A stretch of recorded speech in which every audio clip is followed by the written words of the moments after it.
Welcome back, Prism pals. If you're new to the studio, welcome as well. We're really happy to have you. Today, I want to talk about my top 10 healthy brush habits to keep your paintbrushes looking sleek, shapely, and lasting a lifetime. A caveat though, I do use these habits. They're great habits, but I'll admit I don't use them consistently or consistently all at the same time.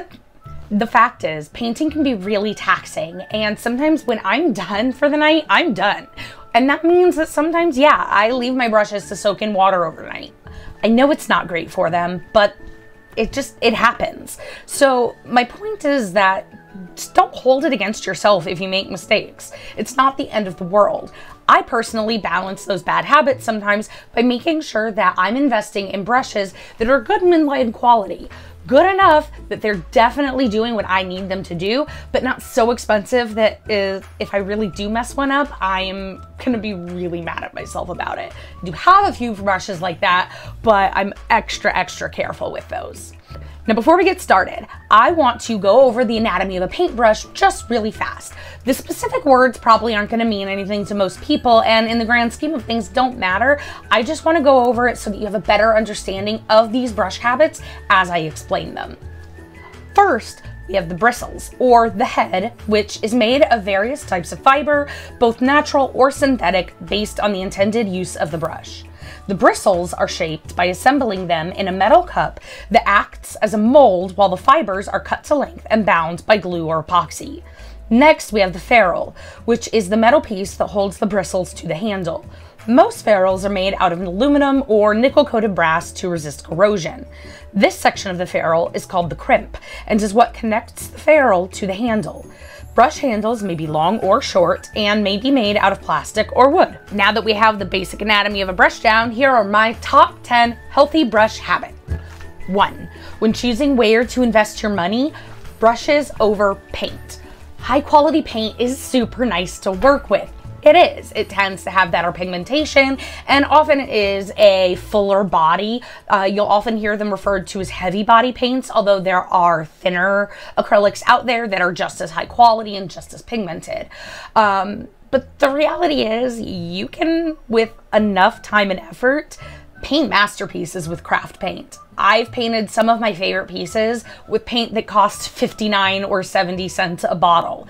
It is a lot harder to work with. It's gonna take more coats and a lot more doing, but it's possible.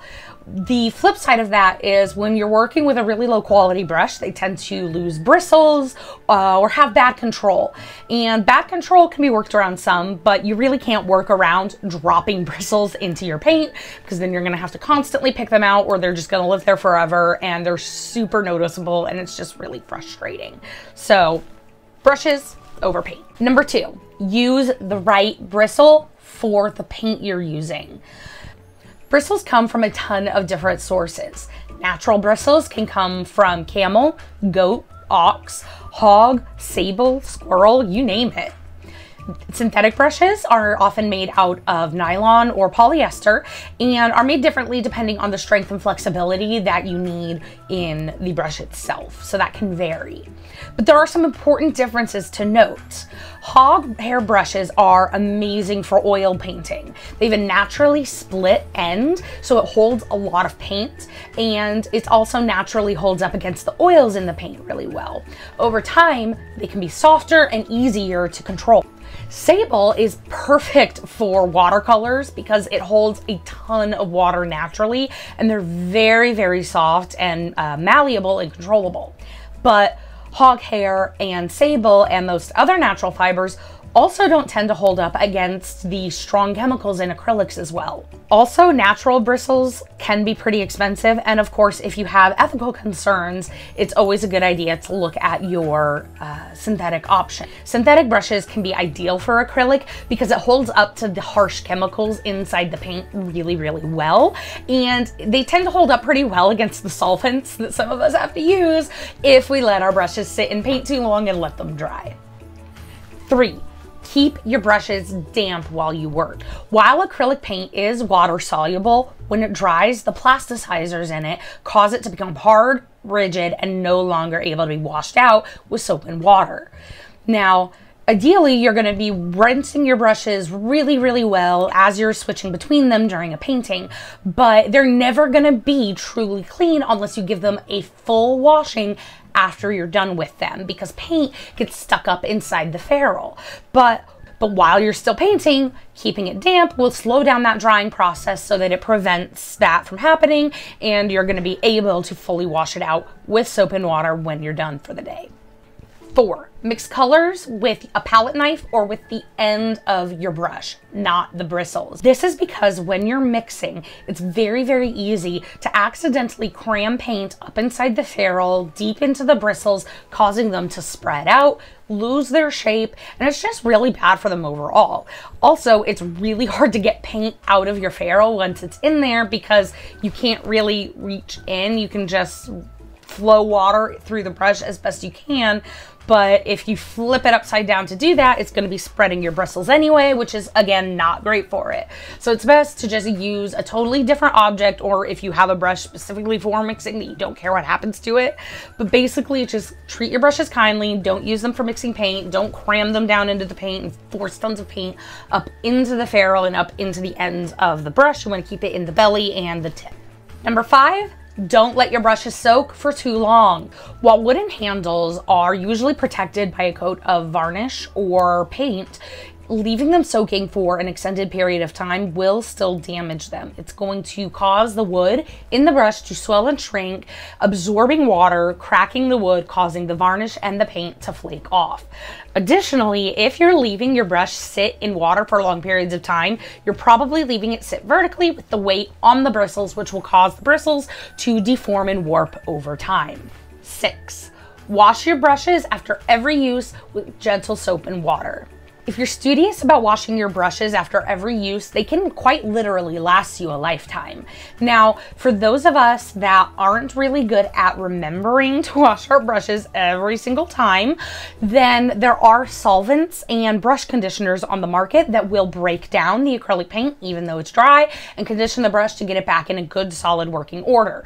You can save quite a few brushes this way. However, the easiest and cheapest thing to do is just be kind to your brushes, use a gentle soap. I personally prefer just Dawn dish soap. I figure if it's soft enough for penguins, then it's probably good enough for my brushes, and it's always kept them working really well and helps clean them out really fast. So Dawn dish soap is where it's at. 7, wash your brushes in cool water. Now, I know it's tempting to wash your brushes in hot water. It feels like it gets them clean a lot faster, I know. But 2 things happen when you wash your brushes in hot water rather than cool water. And that is, the first, your paint will actually start to not dry is not the right word, but it hardens it. It will actually cause it to stick to your bristles worse, make it harder to wash off in the long term, and it's going to build up over time, stiffening your brush.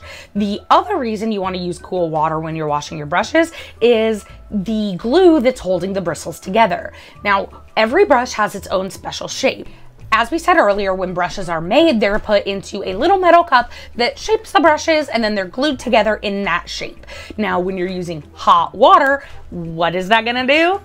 Break the glue down over time, the way heat does to things like that. So over time, you're gonna start dropping bristles, and the shape of your brush is going to deform.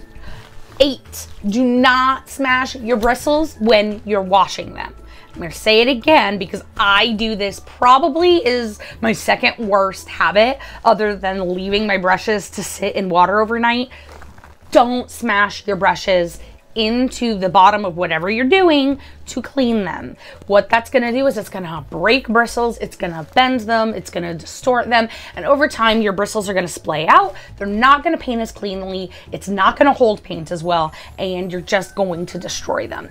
So when I say don't smash your bristles, I don't mean not doing this. This is okay because we're keeping the brush flat and holding its shape. What you don't want to do is jam it in there, right? Because you see when I do that, it bends the bristles and it's just really harsh on them. So you just want to very gently work them back and forth in your cool water with your Dawn dish soap until they are running clean. Number 9, allow your brushes to dry on a flat absorbent surface like paper towels or a dish rag.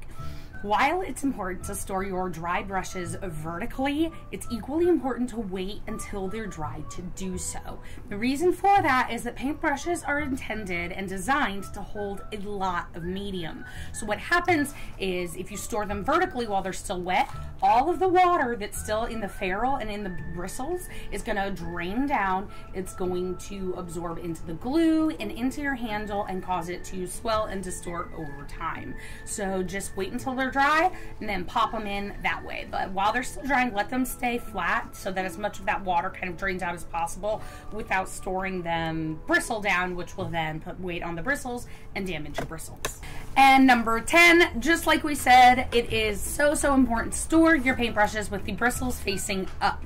And that is again because the weight of your paintbrush, even though it doesn't seem like a lot, will over time distort the bristles and cause them to splay out and cause damage so that they're not going to hold as much paint and they won't paint as smoothly. So that is my list of top 10 healthy brush habits to keep your paintbrushes lasting a lifetime. Let me know in the comments, do you have any tips or tricks for keeping your brushes in great working order? If you're happy with the content that we're providing, please like and subscribe below so you don't miss any future content, and that also lets us know that we're doing the right things to suit your needs. What we want to do is evolve in a way that grows with our community rather than expecting our community to grow with us. So it's so important when you engage with us because that allows us to tailor what we're doing to your needs. Don't forget that upcoming, starting in February, every Thursday night is going to be our new live stream from 7 o'clock p.m. to 9 o'clock p.m. Central Standard Time. So join us while we get together, hang out, make art, and just have a good time in the studio together, body doubling and enjoying one another's company. Thanks for joining us again tonight, pals. We will see you in the next one. Remember, art for all the time.